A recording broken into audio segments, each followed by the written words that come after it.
से बोलिए सरस्वती मैया की।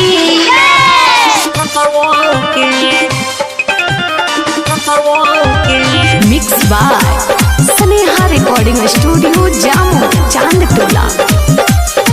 मैया के साथे साथे के दिया ध्यान माई शारदा भवानी, इनके दया से तो निशा हम गावतानी।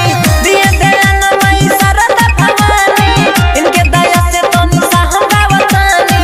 टिकल बनावा हमरा मनसवे पे ए भौजी परसादी चढ़ाला।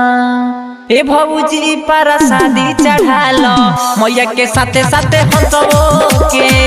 ए भौजी परसादी चढ़ालो मैया के साथे साथे हंसबो के।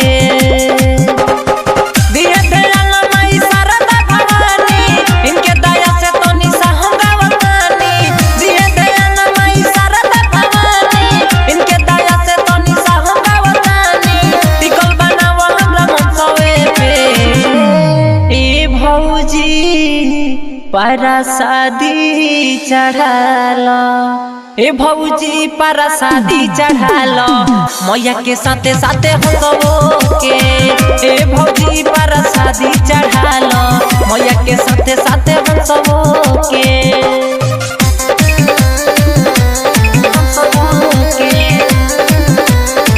ए भौजी परसादी चढ़ालो मैया के साथे साथे हंसबो के। हाथे ले लो अगरबत्ती, साथे पनावा के पति। हाथे ले लो अगरबत्ती साथे पनावा के पति। ओप 5 गो कसैली हो सबे बावे आगराइले। देखो मूर्ति रखाइले आज माई घरे आइली हो। हाली सजा के हाली पाला पूजा नवा, सोचले बाड़ू जवन पूरा होई सपनावा। हाली सजा के हाली पाला पूजा नवा, सोचले बाड़ू जवन पूरा होई सपनावा। खुश होई मन हमर डसवे पे ए भौजी परसादी चढ़ालो। ए भौजी परसादी चढ़ालो मैया के साथे साथे हंसबो के। ए भौजी परसादी चढ़ालो मैया के साथे साथे हंसबो के। Mix by Sneha recording studio Jamo Chand टोला।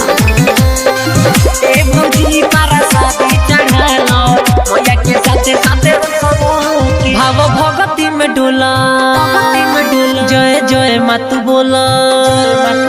भाव भगती में डोला जय जय मातु बोला। है सुजीत कहे साची हो सजल बावे पंडाल केहू पूछी ना सवाल। है रीते सब तो नाची हो कहे सुदर्शन गोड़ला ना लागा हो, जिंदगी से तहारा सब दुख जाई भागा हो।